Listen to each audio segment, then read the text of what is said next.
O tema que nós escolhemos hoje é marxismo e espiritismo. É um assunto difícil de ser tratado.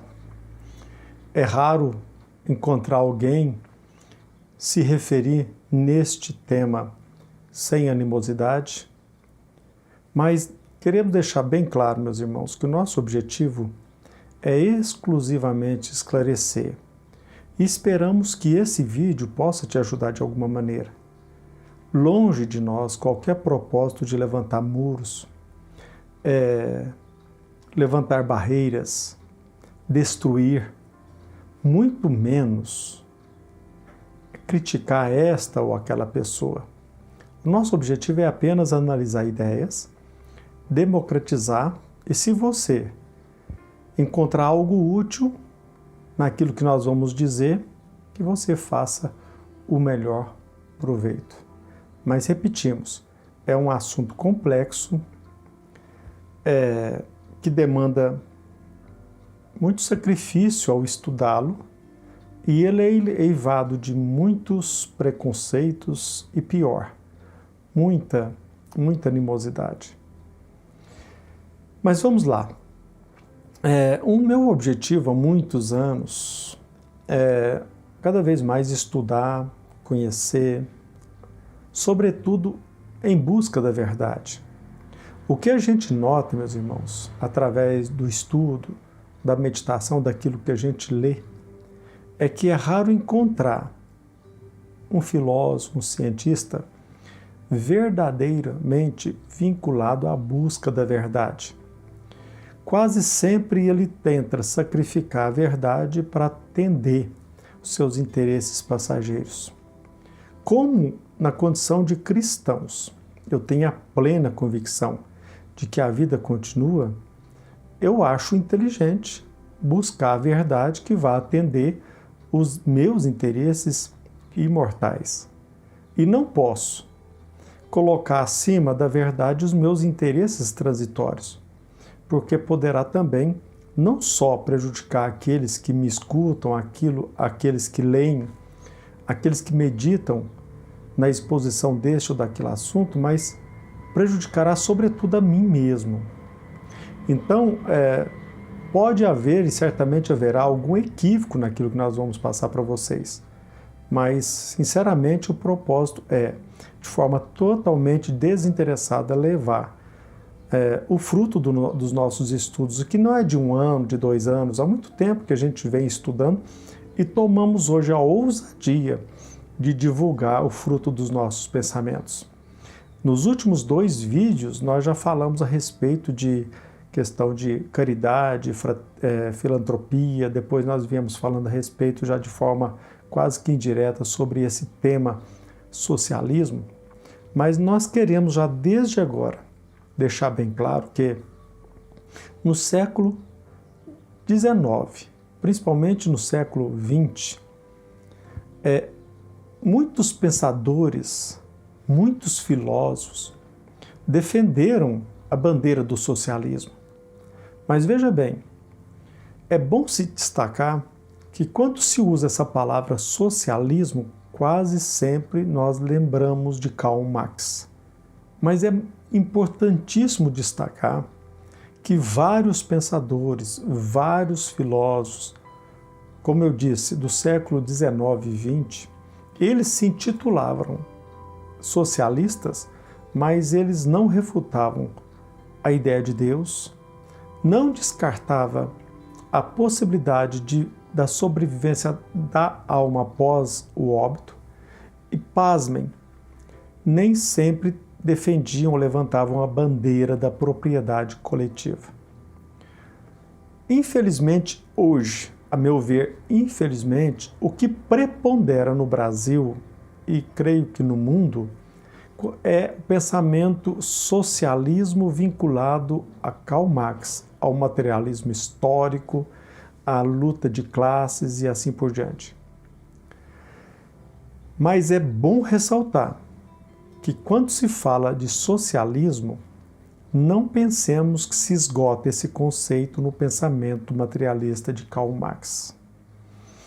Muitas pessoas guardam certa restrição a uma obra de Leon Denis, chamada Socialismo e Espiritismo. Leiam, que vocês vão gostar. Uma obra muito boa e fala a respeito daquilo que eu estou dizendo para vocês. A meu ver, infelizmente, no Brasil e quiçá no mundo, prepondera o vínculo entre a palavra socialismo com marxismo. Karl Marx, ele nos apresentou a bandeira do materialismo histórico, que através da luta de classes, ele dizia que era necessário que a classe menos favorecida usasse, se necessário, da violência, da luta armada para ocupar o poder. Porque a classe detentora do capital, ela não abriria mão do seu privilégio de forma pacífica. E a proposta dele, em poucas palavras, era propor ou alcançar a ditadura do proletariado. Mas eu quero deixar bem claro para vocês, meus irmãos, nesse curto espaço, que essa revolução política proposta por Karl Marx, quando ele se nos apresenta como necessário o uso da força e da violência, faz-se necessário destacar como revolução política. Entretanto, o seu ideal, a sua proposta não obteve êxito. Em outras palavras, em poucas palavras, ele não conseguiu convencer a classe menos favorecida a se voltar contra a classe mais favorecida. Como nós dissemos, Karl Marx nos apresentou termos como materialismo histórico, propriedade coletiva, ditadura do proletariado, e urge destacar a necessária força ou violência, luta armada para que a classe menos favorecida chegasse ao poder. Ele nos apresentou o edifício social, destacando que a estrutura era representada pelas forças econômicas e que todo o edifício se mantinha em pé por conta da superestrutura. Em outras palavras, o domínio da classe mais favorecida se mantinha por conta da influência das instituições, do modo de viver da população, sobretudo dos valores reinantes da sociedade. No entender de Karl Marx, para demolir o edifício social, faria necessário se infiltrar nas instituições, abalar o modo de viver e, sobretudo, mexer com os valores sociais da época. Se ele não conseguiu, através da força e da violência, demolir o edifício social em que, no entender dele, predominavam os interesses da classe mais favorecida, no início do século XX, muitos pensadores e filósofos marxistas, eles elaboraram ideias, pensamentos, a fim de atingir a demolição desse edifício através de um outro método, que muitos denominam de revolução cultural. Karl Marx se nos apresentou a revolução política, onde se destaca o uso da força e da violência. E esses pensadores, inclusive da escola de Frankfurt, nos propõem a revolução cultural, cujo propósito é infiltrar muitos pensadores marxistas nas instituições, nas escolas, nas universidades, para que pudesse arruinar a família a fim de destruir o Instituto da Propriedade Privada. Então, veja bem, se não se conseguiu, através da força e da violência, destruir o edifício social, destruir essa luta ou aniquilar com essa luta de classes, optou-se então pela manipulação, pela infiltração. E é bom que se diga, faz-se necessário esclarecer, porque muito pouco se fala a esse respeito. O objetivo destes manipuladores dessas pessoas que se dizem marxistas e que se infiltram nas universidades, na escola e até mesmo no Estado, pasmem, grave isso, é destruir a família. Porque no entender deles, a família não apenas reproduz biologicamente, mas reproduz os valores dominantes da sociedade. No entender deles, repito, destruindo-se a família, haveria condições que se alcançasse a revolução, a reforma social na sua estrutura.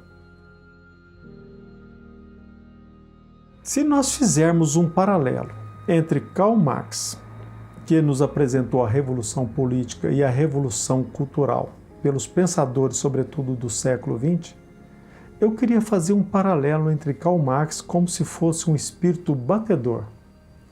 É aquele espírito que quer nos chamar a atenção através do barulho, da violência, das pancadas. E Karl Marx nos mostrou que, na prática, esses espíritos batedores, eles não têm muita importância. Eles servem até mesmo para nos alertar, porque na nossa intimidade nós sabemos que jamais conseguiremos algo de produtivo e imortal através da violência. Esses espíritos nos chamam a atenção e quando nós vamos à procura de uma solução, de um remédio e de uma proteção, nós alcançamos. Da mesma forma, esses pensadores que nos apresentam essas propostas esdrúxulas, absurdas, de se utilizar a força, a violência, o objetivo de matar, de aniquilar, a nossa intimidade deixa bem claro que esse não é um caminho correto. Agora, entretanto, esses pensadores que se infiltram, que através de uma forma sutil vai nos envolvendo com as suas propostas, porque eles não têm coerência. No mesmo momento em que eles se dizem ateus, eles podem vestir a roupa de um religioso para atingir os mesmos objetivos, qual seja, destruir o edifício social. Não existe uma coerência no método de trabalho desses pensadores. Tanto é verdade que eles entendem que a racionalidade também é um valor da sociedade em que se predomina o interesse da classe mais favorecida. Então, se nós também fizermos um paralelo na classificação dos espíritos, previsto lá no Livro dos Espíritos, nós podemos fazer um vínculo entre esses filósofos e pensadores com aquilo que Allan Kardec nos apresenta como se fossem os espíritos pseudo-sábios. Esses espíritos são muito perigosos, porque eles se infiltram e eles conseguem, de forma sutil, quase sempre, manipular a consciência, principalmente numa sociedade onde a ignorância e o despreparo predomina. Então, eu quero destacar isso, que vocês pensem a esse respeito. E destaco, tem muitas pessoas que se dizem religiosas, mas estão atendendo interesses escusos, talvez até mesmo de forma inconsciente. Veja bem, quando eu iniciei esse estudo de forma mais profunda, eu comecei a ficar assim meio espantado, surpreso, boquiaberto. Por quê? Porque por mais que a gente se vigie, nós temos uma tendência à idolatria.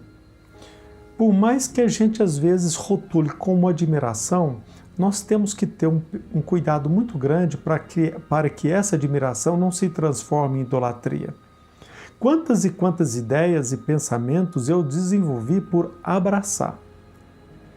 De forma inocente, muitos pensamentos que nos foi apresentados em palestras e até mesmo em livros. Quando eu comecei a analisar a vida de forma profunda de Karl Marx, basta você estudar com sinceridade a sua biografia, você poderá perceber o contraste entre a sua vida intelectual e a sua vida moral. Mas para isso precisa fazer uma análise detida e cuidadosa.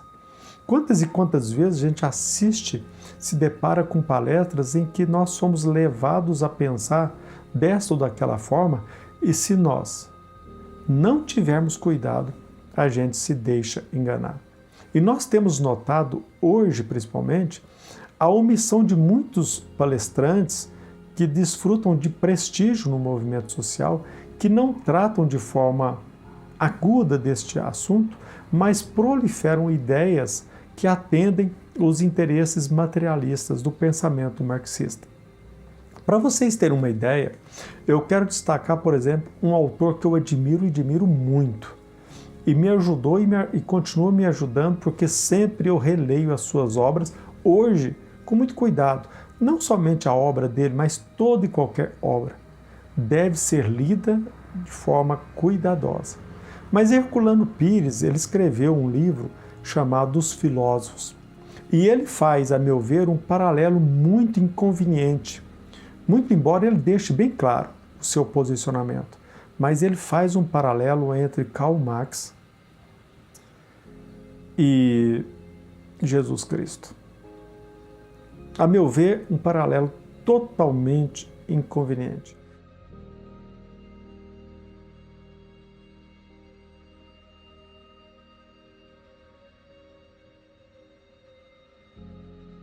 Existe uma frase de Herculano Pires no livro Os Filósofos em que ele diz assim: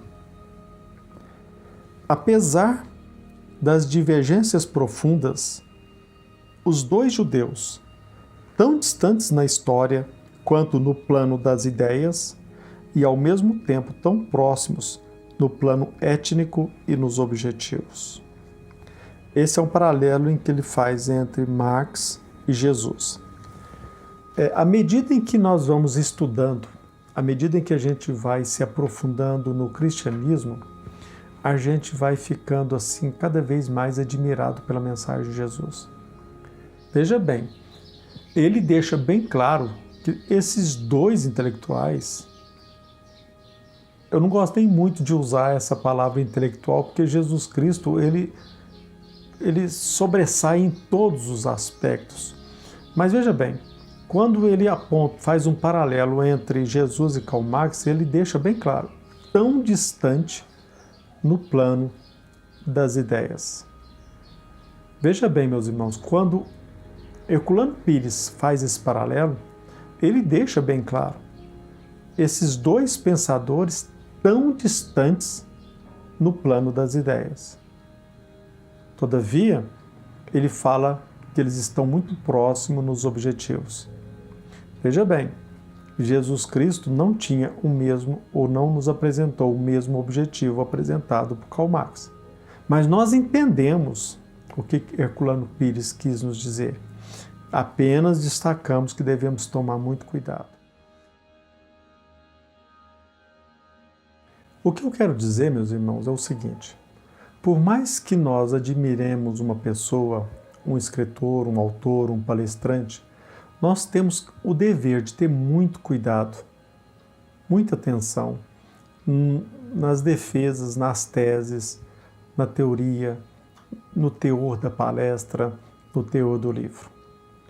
Eu quero destacar, para vocês terem uma ideia, uma escritora e palestrante espírita e que desfruta de muita credibilidade no meio, no movimento espírita. E quero deixar bem claro, é uma pessoa que eu respeito, é uma irmã nossa que tenta levar da melhor forma possível a sua colaboração. Mas veja bem, e eu reservo o direito de não dizer o nome, e quem já estudou, já conheceu, já leu e meditou as suas obras vai saber de quem que eu estou falando. Mas deixo bem claro, é uma pessoa que eu respeito bastante. Veja bem, essa irmã nossa, ela defende, de certa forma, e creio que de forma bem consciente, as teses marxistas. Ela tem uma frase em que ela diz mais ou menos assim: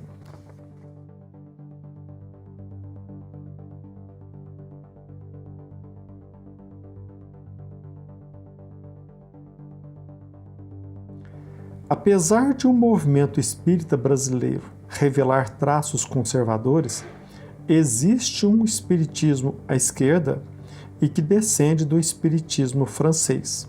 E ela diz o seguinte no desenvolver do artigo, que existe de fato diferenças, discrepâncias entre o pensamento de Karl Marx, e ela destaca o uso da violência e o materialismo, em outras palavras, o ateísmo. O espírita, ele tem fé em Deus e ele jamais foi admoestado, aconselhado ou obteve qualquer tipo de sugestão, seja por Jesus e pela doutrina espírita, de usar a força. Mas ela diz que existe um liame entre o marxismo e o espiritismo, que é em ambos buscar a propriedade coletiva. Eu só quero perguntar o seguinte: onde na doutrina espírita, no livro dos espíritos, nas obras básicas, inclusive até mesmo nas obras subsidiárias, existe esse princípio ou esse objetivo de buscar a propriedade coletiva? O que a gente percebe é o contrário, né? Basta que nós analisemos, por exemplo, no próprio Evangelho segundo o Espiritismo, quando no capítulo 16, Allan Kardec nos fala que se a pessoa pensa que ao repartir a riqueza de forma igualitária, em pouco tempo este equilíbrio será desfeito. Por conta de quê? Por conta das diferenças de aptidões, as diversas aptidões, através do quê? Do mérito de cada um. Nós estamos aqui na Terra em níveis de consciência diferentes. Então, se nós pensamos que ao repartir a riqueza de forma igualitária, esse equilíbrio não vai se manter, por conta das diferenças de aptidões. Aliás, cumpre destacar que também no Evangelho segundo o Espiritismo, nesse mesmo capítulo, o capítulo 16, São Luís, ele diz bem claro que é direito nosso o direito de transferir a propriedade. Então, quer dizer, aliás, na doutrina espírita, esse uso propriedade ele não é usado com tanta frequência, mas quando é usado, destaca que, na verdade, nós não somos proprietários, mas nós somos usufrutuários. Mas destaca que, no nosso meio, nós temos o direito de transferir para os nossos descendentes ou para os nossos herdeiros o direito da propriedade. Veja bem, meus irmãos, quando a gente lê, como nós dissemos, o Leon Denis na obra Socialismo e Espiritismo, ele deixa bem claro que ele não aceitaria em momento algum o socialismo sem a espiritualidade. E ele destaca: eu sou evolucionista, eu não sou revolucionário. Urge destacar que Jesus nunca pregou a violência. Em nenhum momento ele defendeu o uso da violência. É verdade, tem muitos irmãos nossos que dizem: Jesus Cristo deixou bem claro, eu não vim trazer a paz, mas a espada. Todavia, ele estava se referindo ao fato de que as suas ideias não seriam aceitas de forma pacífica. Tanto é verdade que quando ele estava sendo preso e Pedro usou da espada e cortou a orelha de um dos soldados, ele disse imediatamente: Pedro, embainha a tua espada. Porque aquele que usa a espada para ferir também será atingido pela espada. Então, em nenhum momento ele admoestou, ele aconselhou o uso da violência. E se nós tivermos um tempo e procurarmos no Livro dos Espíritos, na questão 801, você irá perceber que os Espíritos nos falam que é insana a proposta de igualdade absoluta da riqueza. Mas Allan Kardec chega e pergunta, olha, mas tem muitos filósofos, muitos pensadores que defendem a ideia de que o remédio para a sociedade é a igualdade absoluta das riquezas. E o que os espíritos responderam? Basta olhar lá na questão 811. Estes pensadores são sistemáticos ou ambiciosos, cheios de inveja. Veja bem, estes pensadores são ambiciosos, cheios de invejas ou sistemáticos. Veja bem, meus irmãos, na questão 801 está bem claro. Esses pensadores que defendem a igualdade absoluta da riqueza como remédio para os males sociais, os espíritos dizem que esses pensadores são sistemáticos ou ambiciosos, cheios de inveja. Existe alguma dúvida? Em algum momento o Espiritismo defende a bandeira da propriedade coletiva? Creio que não. Mas quase que a gente não percebe, de forma sutil, a gente vai se deixando levar por essas propostas. Jesus Cristo, quando ele estava entre nós, ele disse: dai a César o que é de César e a Deus o que é de Deus. O que ele disse? Dai a César. Meus irmãos, o Estado é que tem que ser dependente do indivíduo. E veja bem, que vocês entendam bem o conceito deste termo que apresentei, dependente. Quer dizer, nós não podemos nos tornar dependentes do Estado. Porque se você voltar os olhos pela história, você perceberá que aqueles que estão representando o Estado não pensaram em momento algum no povo.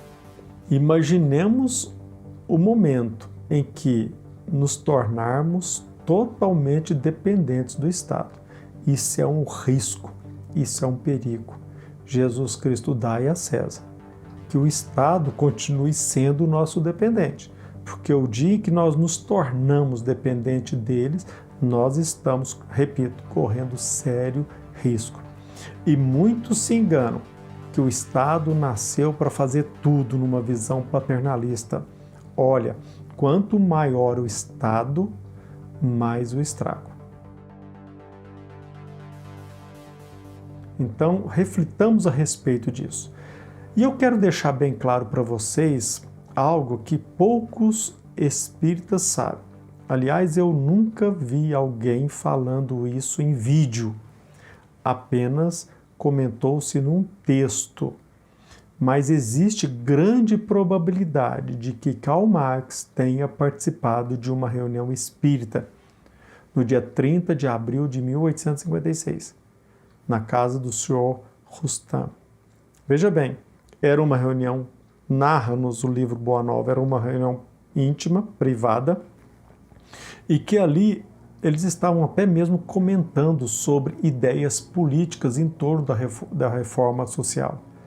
O dia que nós tivermos um tempo, você tiver um tempo, estude o momento político e econômico em que a Europa passava nesta época, em 1856. E eu quero deixar bem claro, Karl Marx, ele quase sempre foi expulso dos países onde ele se encontrava, seja na condição de estudioso, de jornalista. E naquele momento ele não poderia permanecer em Paris. Interessante notar que nesta passagem, lá em Obras Póstumas, fala a respeito desse participante, que ele não é nomeado como Karl Marx, mas como a letra M. Por quê? Porque ele era obrigado a não se colocar em evidência. E ele era uma pessoa envolvida com negócios políticos de opiniões radicalíssimas. Toma um tempinho e veja no livro Obras Póstumas. Interessante que ao iniciar-se a reunião mediúnica, os espíritos trazem a seguinte mensagem apontando para o Mr. M, ou o Sr. M. A ti, a espada que não fere, mas mata. E os espíritos, a partir de então, dirigindo-se a Allan Kardec, fala: